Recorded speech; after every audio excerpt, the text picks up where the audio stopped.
Assalamualaikum warahmatullahi wabarakatuh. Selamat pagi semuanya. Waalaikumsalam warahmatullahi wabarakatuh. Selamat pagi, Miss.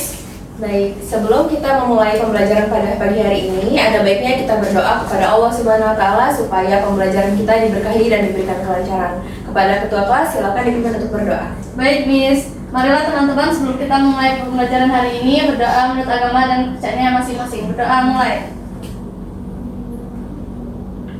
Berdoa selesai. Baik, bagaimana kabar kalian hari ini? Baik, Miss. Sudah pada sarapan kan ya? Sudah, Miss. Oke, alhamdulillah. Miss lihat hari ini kursinya terisi penuh semua ya. Ketua kelas, apakah benar hari ini semua temannya masuk? Ya, Miss, semuanya hadir. Oke, baik. Jadi sebelum memulai masuk ke materi, Miss akan menunjukkan kepada kalian sebuah gambar. Semuanya mohon perhatikan ya. Baik, Miss. Baik, Miss. Nah, di sini Miss punya gambar peta keanekaragaman mamalia dunia. Gradasi warna yang ada di sini merupakan jumlah spesies pada setiap benua. Menurut kalian, berdasarkan peta ini, bagaimana keanekaragaman mamalia yang ada pada negara Indonesia? Saya Miss. Ya, Lina? Menurut saya di Indonesia itu memiliki gradasi warna yang beragam, Miss. Terutama pada Pulau Kalimantan dan Sumatera. Oke, Lina. Bagaimana gradasi warna yang ada pada Indonesia, Lina? Yang warna merah dan kuning, Miss. Oke, baik. Warna merah dan kuning ya? Iya. Ada yang tahu warna merah dan kuning itu artinya apa? Saya Miss. Ya, Anissa? Jadi gradasi warna merah kuning menunjukkan kalau Indonesia memiliki jenis mamalia yang banyak, Miss.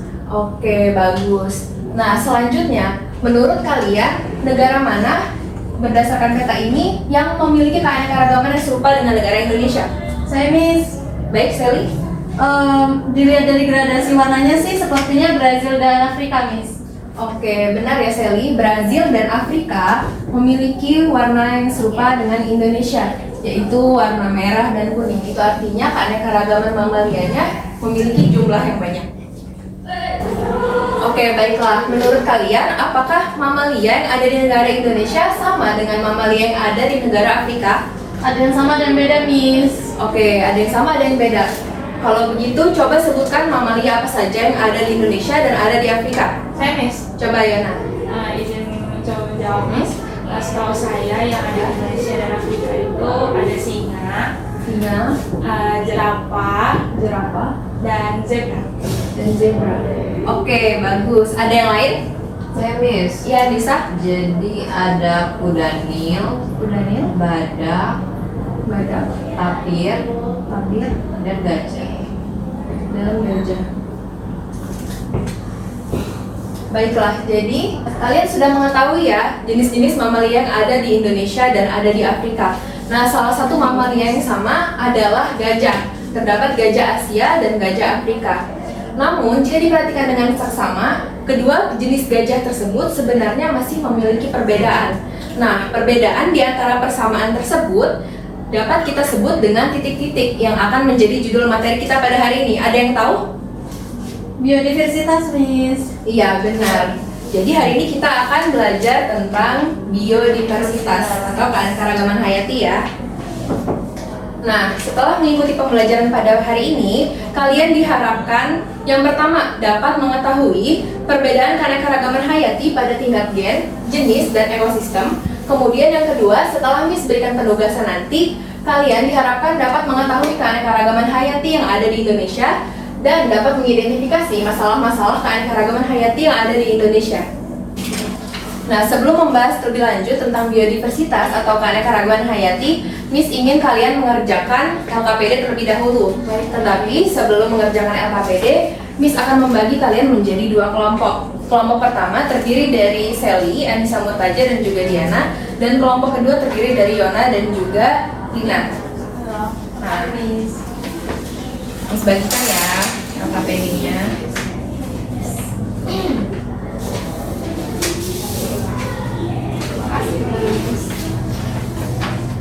Sebelum memulai mengerjakan LKPD, jangan lupa isikan identitas kalian dengan benar. Kemudian selanjutnya kalian berdiskusi dengan teman kalian untuk menjawab pertanyaan-pertanyaan yang ada di LKPD. kalian dapat menggunakan berbagai sumber literatur untuk membantu kalian menjawab pertanyaan tersebut.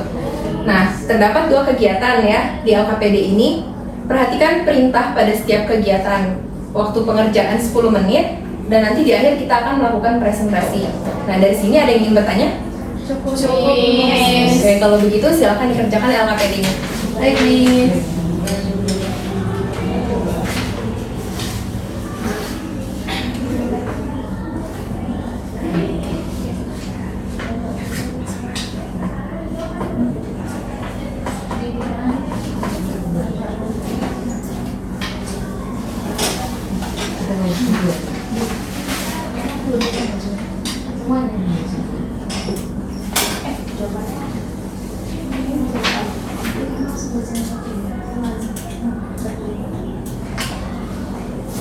Baik, waktu kalian tinggal 1 menit, kerjakan LKPD dengan sungguh-sungguh ya. Baik, Miss. Miss izin bertanya. Ya.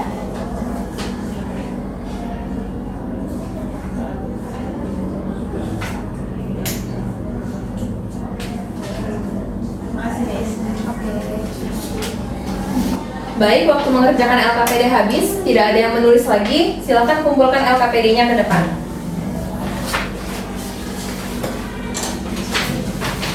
Seperti yang Miss bilang tadi ya, bahwa kita akan melakukan presentasi kelompok. Nah, karena di sini terdapat 2 kegiatan, Miss ingin satu kegiatan diwakilkan oleh satu kelompok. Jadi kelompok siapa duluan yang ingin maju? Saya Oke, karena yang angkat tangan Diana duluan, maka kelompok Diana yang maju ya. Baik, Miss. Silakan kelompok 1.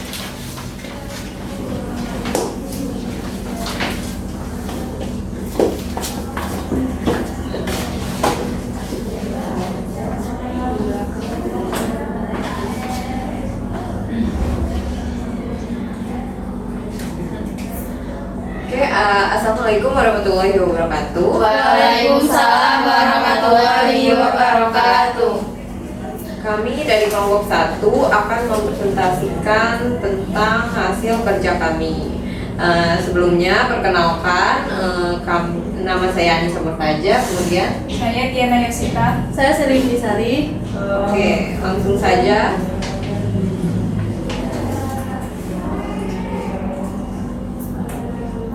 Baik, untuk pertanyaan pertama pada LKPD yaitu bagaimana perbedaan pada gajah Asia dan gajah Afrika. Berdasarkan hasil pengamatan kami, beberapa perbedaan yang kami temukan adalah 1. Ukuran tubuh gajah Afrika lebih besar dari gajah Asia. Kemudian ukuran telinga gajah Afrika lebih besar dari gajah Asia. Dan yang terakhir, tekstur kulit gajah Afrika terlihat lebih kasar daripada gajah Asia. Baiklah, di sini saya akan melanjutkan presentasinya, yaitu pertanyaan yang kedua. Berdasarkan hasil pengamatan, adakah keanekaragaman sifat pada kedua jenis gajah tersebut?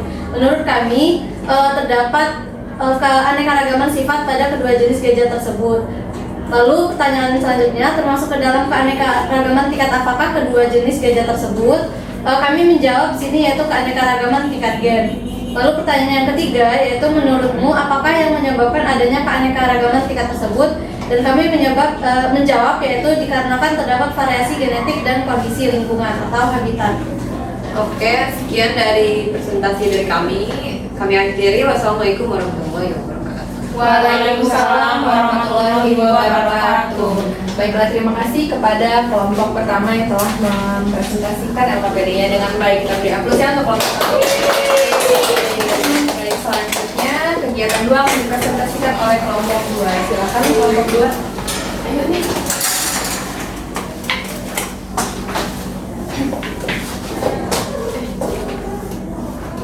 Baiklah, sebelumnya kami awali. Assalamualaikum warahmatullahi wabarakatuh. Waalaikumsalam warahmatullahi wabarakatuh. Baiklah, perkenalkan kami dari kelompok 2 yang beranggotakan saya sendiri, Nawati, dan teman saya. Diana Cecilia Kristiani Manunggal. Di sini kami akan presentasikan materi LKPD pada materi biodiversitas. Yang pertama itu pada kegiatan 2 disajikan 2 gambar. Gambar A merupakan ekosistem gurun dan gambar B merupakan ekosistem tundra. Kemudian pertanyaan pertama adalah bagaimana keadaan di ekosistem gurun? Di ekosistem gurun memiliki keadaan tanah yang tandus, kemudian intensitas panas cahaya matahari yang tinggi, dan yang ketiga kelembapan udara yang sangat rendah, dan keempat didominasi oleh tumbuhan xerophyt. Kemudian yang B, fauna apa yang dapat kamu tentukan pada ekosistem gurun? Jadi jenis fauna pada ekosistem gurun umumnya berubah kecil, banyak reptil dan roden hidup di lubang-lubang dan mencari mangsa di malam hari, misalnya itu tikus, ular, hamster, kadal, dan lubang-lubang. Materi selanjutnya akan disampaikan kepada Yona. Baik, saya akan melanjutkan presentasi. Selanjutnya, bagaimana keadaan pada ekosistem tundra? Kami menjawab, yang pertama, memiliki iklim dengan suhu sangat rendah, tanah memiliki drainase yang terbatas, zaman reproduksi flora dan fauna singkat, serta morfologi tanaman sederhana yang didominasi oleh pinus dan lumut. Lalu, selanjutnya, fauna apa yang dapat kamu temukan pada ekosistem gurun? Nah, fauna yang terdapat di sini relatif langka. Jadi, yang kami temukan yaitu rusa kutub, beruang kutub, rubah kutub, anjing laut, dan penguin. Baik, kepada teman-teman apakah ada yang ingin ditanyakan? Cukup. Baik, mungkin cukup presentasi dari kami akhiri. Wassalamualaikum warahmatullahi wabarakatuh. Waalaikumsalam warahmatullahi wabarakatuh. Baik, terima kasih kepada kelompok 2 yang telah mempresentasikan hasil LKPD-nya dengan baik. Diapresiasi untuk kita semua. Nah, selanjutnya Miss akan memberikan refleksi terhadap apa yang telah kalian kerjakan tadi. Nah, pertama kita mulai dari definisi biodiversitas atau keanekaragaman hayati itu sendiri. Biodiversitas merupakan keberagaman makhluk hidup yang menunjukkan keseluruhan variasi gen, spesies, atau ekosistem di suatu wilayah. Nah, keanekaragaman hayati ini dibagi menjadi 3 tingkatan. Yang pertama, keanekaragaman tingkat gen, kemudian keanekaragaman tingkat spesies, dan keanekaragaman tingkat ekosistem. Yang pertama ada keanekaragaman tingkat gen. Keanekaragaman tingkat gen merupakan keanekaragaman yang dapat ditemukan di antara organisme dalam satu spesies. Nah, faktor yang mempengaruhi keanekaragaman tingkat gen ini adalah variasi susunan genetik yang berbeda pada setiap organisme. Nah, untuk contohnya dapat kalian lihat pada gambar ya. Di sini ada beberapa manusia yang memiliki morfologi yang berbeda. Ada yang berkulit terang dan ada yang berkulit gelap. Ada yang bermata sipit dan ada yang bermata besar. Nah, Miss ingin tanya, apakah kalian mempunyai kakak atau adik di rumah? Punya. Ya, baik. Coba Yona, apakah rupa Yona sama dengan saudaranya? Tidak.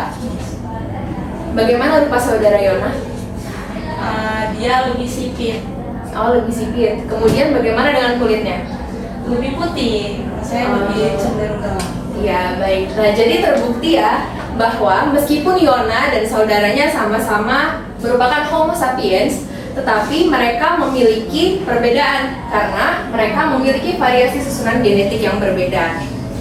Selanjutnya adalah keanekaragaman tingkat spesies. Nah, keanekaragaman tingkat spesies merupakan keanekaragaman yang dapat ditemukan di antara organisme yang berbeda spesies. Nah, contohnya seperti yang kalian presentasikan tadi, yang dipresentasikan oleh kelompok 1 ya, perbedaan antara gajah Asia dan gajah Afrika. Gajah Asia dan gajah Afrika sebenarnya berasal dari suku yang sama, yaitu suku Elephantidae. Namun mereka memiliki nama jenis yang berbeda, yaitu Loxodonta africana dan Elephas maximus. Kalian tadi menjawabnya adalah keanekaragaman tingkat gen ya. Jadi itu sebenarnya jawabannya kurang tepat. Yang benar adalah mereka termasuk ke dalam keanekaragaman tingkat spesies. Nah, kalau diperhatikan, gajah Afrika memiliki tekstur kulit yang lebih kasar, yang mana fungsinya adalah untuk menyimpan cadangan air karena habitatnya berada di savana yang panas. Sementara gajah Asia memiliki tekstur kulit yang mungkin lebih halus ya. Nah, selanjutnya perbedaan apa lagi yang tadi kalian sebutkan? Ayo, ada yang ingat? Ya, Diana? Ukuran kuping gajah, Miss. Oh iya, benar. Ukuran telinga gajah ya. Coba kalian perhatikan bahwa ukuran telinga gajah Afrika lebih besar daripada gajah Asia. Nah, hal ini masih berkaitan dengan kondisi lingkungan savana yang panas. Jadi telinga gajah yang besar ini berfungsi untuk mengeluarkan panas berlebih dari tubuh gajah. Nah, jadi dapat disimpulkan bahwa faktor yang mempengaruhi keanekaragaman tingkat spesies salah satunya adalah kondisi lingkungan. Contoh lain dari keanekaragaman tingkat spesies dapat kalian lihat pada gambar, yaitu pada anggota keluarga kucing atau Felidae. Meskipun mereka sama-sama dari kelompok yang sama, yaitu Felidae, mereka memiliki corak dan warna rambut yang berbeda. Kemudian sifat mereka juga berbeda, sehingga mereka memiliki nama jenis yang berbeda, yaitu seperti Felis lynx, Panthera onca, Panthera tigris, Felis silvestris, Panthera leo, dan Achinonyx jubatus. Dan keanekaragaman tingkat spesies terdapat keanekaragaman tingkat ekosistem. Keanekaragaman tingkat ekosistem merupakan keanekaragaman yang dapat ditemukan di antara ekosistem. Faktor penyebab utamanya yaitu lingkungan abiotik, yang mana sangat berpengaruh terhadap lingkungan biotiknya atau organisme-organisme yang tinggal di dalamnya. Apakah kalian masih ingat ada ekosistem apa saja tadi yang sudah dipresentasikan oleh teman kalian? Saya Miss, Ya, Diana? ada ekosistem gurun dan ekosistem tundra. Nah, ekosistem gurun itu didominasi oleh tumbuhan kaktus, sedangkan ekosistem tundra itu didominasi oleh tumbuhan pinus. Lalu bagaimana faunanya, Diana? Nah, untuk fauna di ekosistem tundra itu didominasi oleh mamalia berambut tebal dan berwarna putih. Sedangkan pada gurun mamalianya memiliki rambut yang hitam. Rambutnya lebih tebal atau lebih tipis di gurun, Diana? Lebih tipis. Iya. Jadi Diana sudah benar ya. Diana sudah dapat menyimpulkan bahwa faktor abiotik sebuah ekosistem sangat mempengaruhi organisme yang tinggal di dalamnya.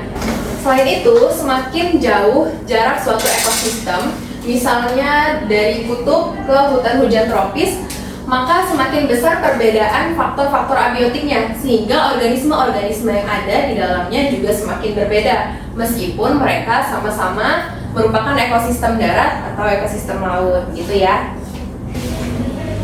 Oke, baiklah, demikian pembelajaran kita pada hari ini. Mungkin sebelum Miss menutup, ada yang ingin menyimpulkan? Saya Miss. Iya, silakan Lina. Jadi hari ini kita belajar mengenai biodiversitas. Nah, biodiversitas tadi dibagi menjadi 3, ada keanekaragaman tingkat gen, keanekaragaman tingkat spesies, dan keanekaragaman tingkat ekosistem. Yang pertama, keanekaragaman tingkat gen. Keanekaragaman tingkat gen itu merupakan keanekaragaman yang ditentukan di antara organisme di dalam spesies yang sama. Sedangkan kalau spesies, keanekaragaman tingkat spesies itu merupakan keanekaragaman yang ditemukan di antara organisme yang berbeda spesiesnya. Kemudian yang ketiga ada keanekaragaman ekosistem, yang itu dipengaruhi oleh perbedaan faktor abiotik pada setiap ekosistem. Ekosistem tadi kan berbeda-beda, ada tundra maupun ada gurun, jadi memiliki kondisi abiotik yang berbeda. Misalnya iklim gurun dan iklim tundra berbeda, sehingga keragaman hayatinya pun juga berbeda. Cukup, Miss. Baik. Terima kasih Lina telah menyimpulkan dengan sangat baik ya. Ya. Nah, sebelum Miss menutup pembelajaran pada hari ini, Miss ingin bagikan tugas kepada kalian.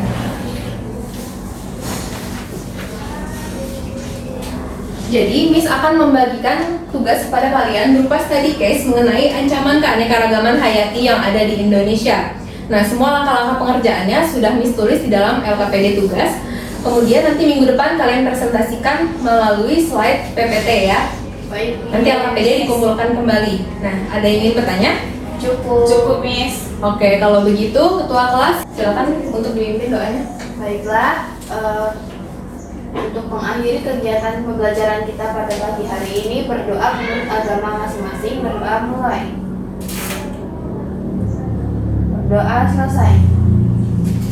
Baiklah, terima kasih karena telah mengikuti pembelajaran biologi hari ini dengan antusias dan dengan sangat baik. Miss akhiri, wassalamualaikum warahmatullahi wabarakatuh. Waalaikumsalam warahmatullahi wabarakatuh. Selamat istirahat semuanya. Terima kasih, Miss. Sama.